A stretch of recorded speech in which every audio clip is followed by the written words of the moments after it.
রাজধানীর মিরপুরের রূপনগরে একটি পোশাক কারখানা ও মেডিকেল গোডাউনে লাগা আগুনে নিহতের সংখ্যা বেড়ে ১৬ জনে দাঁড়িয়েছে। এ ঘটনায় হতাহতের সংখ্যা আরও বাড়তে পারে বলে আশঙ্কা করা হচ্ছে।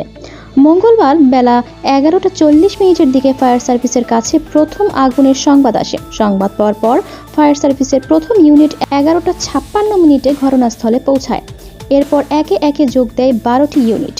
ফায়ার সার্ভিসের সদর দপ্তরের মিডিয়া সেলের কর্মকর্তা তালহা বিন জসিম এ তথ্য জানিয়েছেন। তিনি বলেন, রূপনগরের আগুনের ঘটনায় নিহতের সংখ্যা বেড়ে ১৬ জন হয়েছে।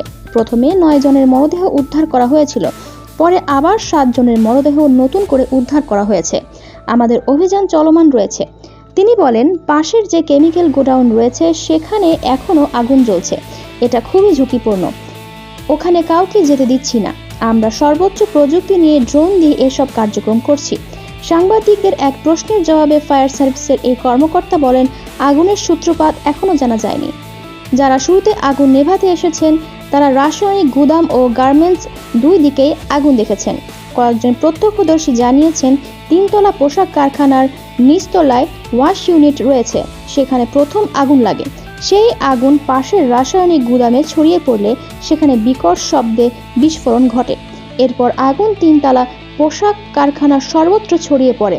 আগুন লাগার পর কারখানা থেকে শ্রমিকরা নানাভাবে বের হয়ে আসার চেষ্টা করেন, এর মধ্যেই অনেকে আটকা পড়ে।